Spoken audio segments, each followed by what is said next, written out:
have you ever asked Allah to take away these feelings, and yet every morning they are still there, more alive than ever? It's no coincidence. What you feel is not a mistake. If Allah doesn't tear this person from your heart, it's because there is a secret behind your ordeal. Today, I will reveal to you why your heart continues to beat like this, and what this truly means in your spiritual journey. 1. The inexplicable sweetness. When Allah lets your heart feel, there are nights when you fall asleep with trembling supplications on your lips. Those mornings when you open your eyes, hoping to feel your heart freed, lightened, detached, and yet nothing changes.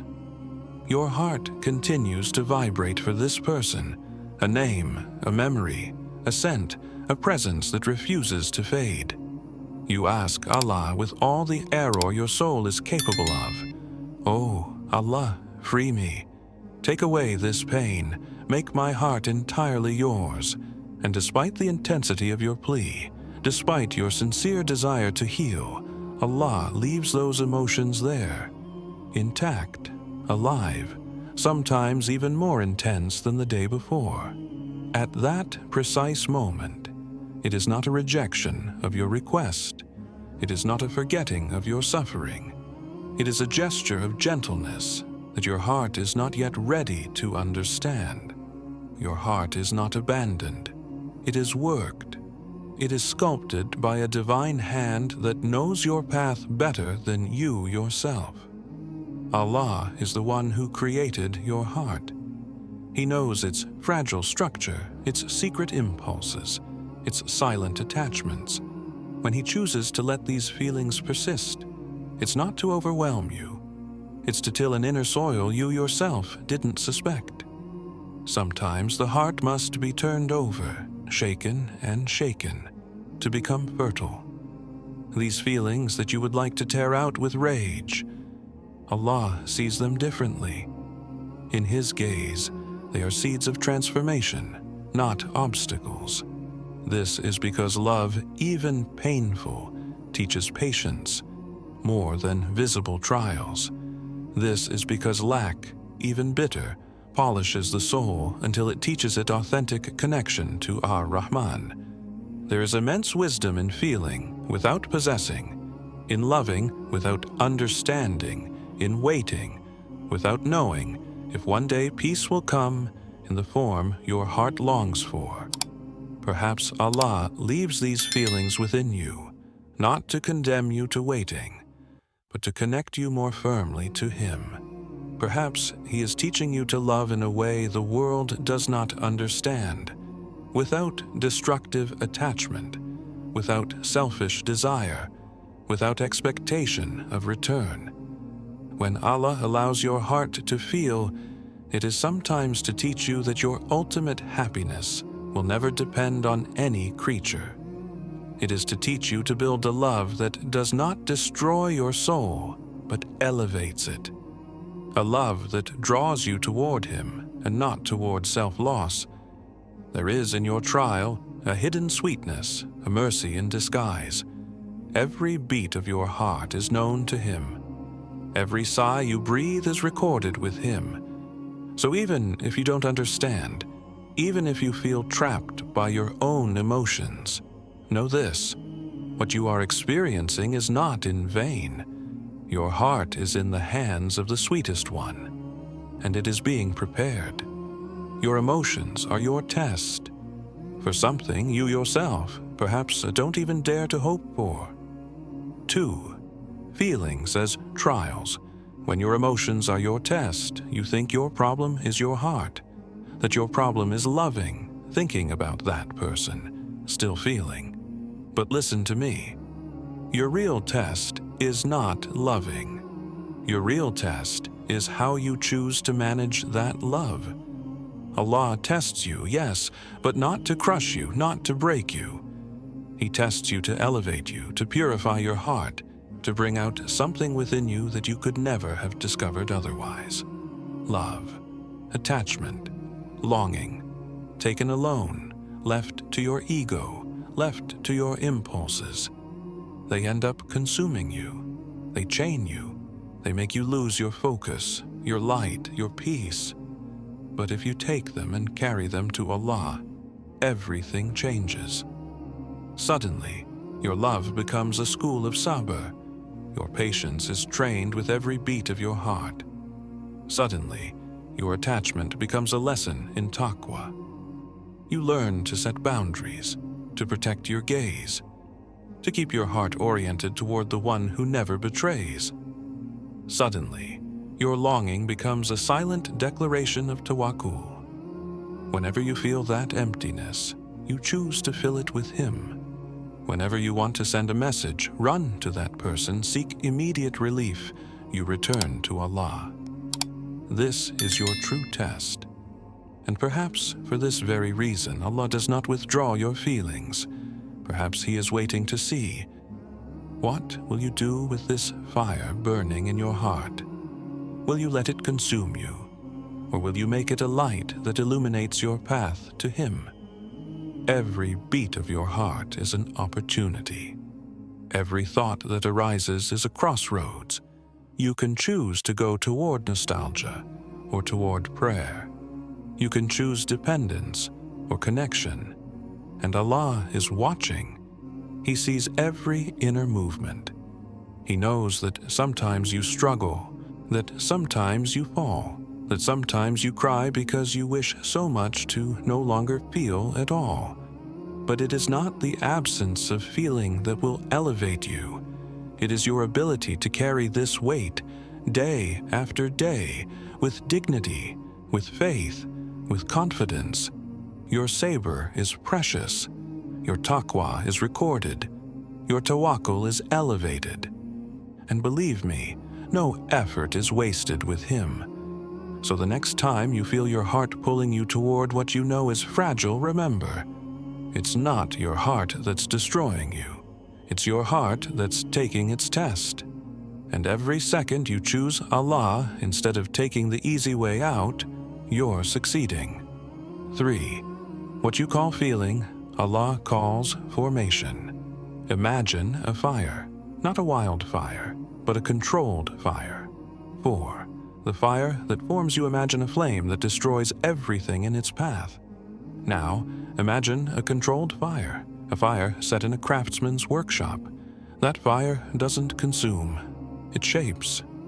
Your heart today is in the hands of the master blacksmith. Your love, your attachment, your inability to forget. It's not a useless burden. It's the raw material in His hands. When you feel that pang deep within you, it's as if Allah were placing your soul on the embers, not to reduce you to ashes, but to separate the gold from the impure, to burn away what encumbers, to reveal what is noble. With this fire, He removes your hidden pride, the pride that made you believe you could control everything, even your heart. He burns away your secret impatience, that eagerness to see things resolved according to your timetable, not His. He polishes your sincerity, making you choose again and again. Sincere worship over immediate relief. What you are experiencing is not a simple passage of uncontrolled emotions. It is spiritual training, intensive, silent, but extraordinarily powerful. Allah does not want to simply dry your tears. He wants to transform your entire being. Stay in my fire. When you feel this painful love again and again, it is as if Allah is saying to you, stay in my fire. Do not run away. I am bringing out of you what even you did not know you possessed. Every day that you feel and hold firm despite everything, a layer of impurity falls away. Every night that you cry and continue to hope in Him, your inner metal becomes purer, stronger. Your heart will never be fragile in the same way again, not after going through this fire. It will be lighter, freer, more capable of loving properly, without idolizing a creature, without confusing attachment with dependence. Look at a craftsman who works with metal. He knows exactly how long to leave the piece in the flames. Not a second too long, not a second too short, and the gold remains mixed with impurities. Too long, and the gold is damaged. Your Lord, Al-Lataf, is even more precise, even more merciful. He knows how much your heart can bear. He knows what He wants to take from you. And He also knows what He wants to leave behind, a light you could never have reached otherwise. So the next time you feel consumed by your own love, remember, you are not losing yourself. You are being formed 5. It's not yet time. When Allah asks you to wait, there are pains that don't need to be erased. They need to be worked through. Perhaps, if your heart insists, it's because Allah Himself is inviting you to remain a little longer in the emotion you so desperately want to escape. You look at your heart, tired, raw. You look at your patience, frayed like a worn garment, and you ask, Ya Allah, why again? And silence answers you. It's not that your love is bad. It's not that your attachment is a mistake. It's just, it's not yet time. The divine hourglass is ticking according to a wisdom you cannot grasp today. Your impatience wants to force the blossoming. Your impatience would like to understand everything, control everything, receive everything. But the seed beneath the earth knows nothing of the surface. It must first die to itself before it can blossom. And so must you. Your heart is in the fingers of the best of sculptors. He molds patience within you, not to frustrate you, but to elevate you to a love you would never have known otherwise. Allah has not forgotten you. He does not ignore you. He does not turn away from your supplications. He is simply teaching you the sacred art of waiting with love without falling into despair. Waiting is not a punishment. It is a refinement. He is teaching you to carry your love without it becoming your idol, to love with dignity without begging, to hope with nobility without collapsing. Every sigh you breathe in secret, He hears. Every tear you hide, He gathers. He witnesses your invisible struggles, your silences filled with invocations, your nights when you whisper, "Oh Allah, I trust you," even though my heart screams at me to run elsewhere. So don't rush. There are fruits that, if picked too soon, are bitter and sterile. And there are hearts that, if united before their time, destroy each other instead of building each other up. Allah knows what your heart longs for. Allah knows what He has promised you in the depths of your soul. And He also knows what your impatience does not yet see. So sometimes He lets you feel, not to hurt you, not to abandon you, but so that you may learn to walk with Him in the invisible, to love in silence, to wait with confidence, to hope with faith. 6. The spiritual bond. When Allah connects you to someone beyond the visible, what if what you feel isn't just a figment of your tired imagination? What if, behind the pain, behind the attachment, there is something greater than yourself? Something woven in the invisible by the hand of Allah Himself. There are bonds you cannot measure, bridges between hearts you can neither see nor explain. You think you are the only one who feels, the only one who carries this weight. But the world you see is only a thin layer on a much larger reality. Allah governs destinies. He guides souls as He guides the winds, as He traces the invisible rivers beneath the earth. And sometimes He allows two hearts to recognize each other without a word being exchanged.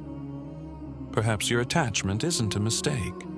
Perhaps it's a discreet response, a secret echo of a connection that only He forged before you even breathed. There are souls that call to one another in silence. There are destinies that brush past each other long before crossing paths in the material world. Perhaps your feeling is Allah's gentle invitation to pray for someone you are not destined to forget, not to possess, not to force, but to accompany. Accompany in silence, in kindness, in the invisible. For in the spiritual realm, true closeness is not measured in meters or glances exchanged. It is measured in discreet invocations, in tears placed on the prayer mat, in blessings whispered when no one is looking. 7. Your role.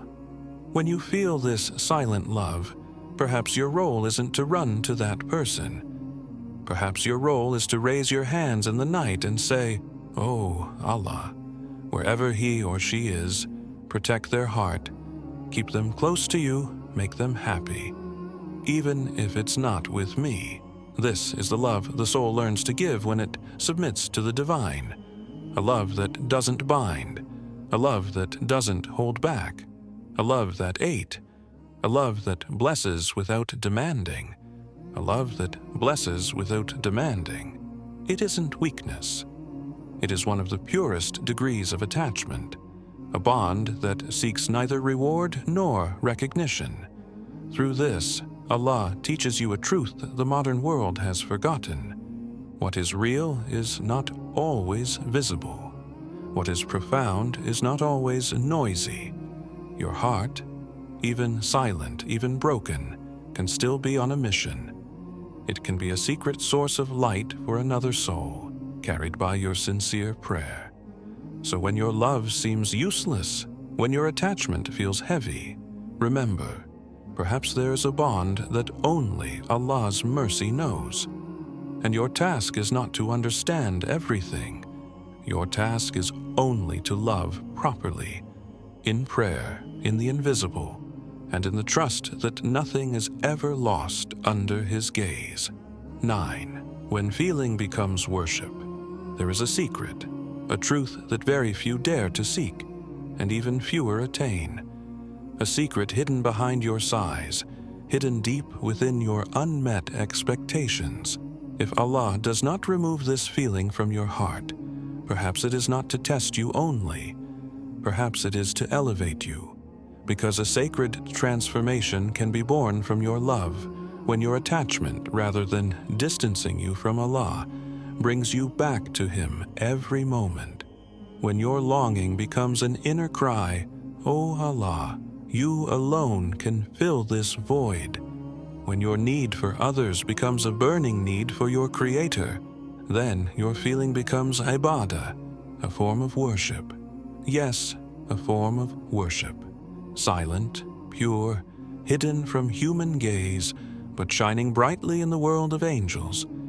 Every prayer where you cry without knowing how to put it into words, every prostration where you place your broken heart at the feet of the Lord, every whispered invocation, "Oh Allah, repair what I cannot repair within myself."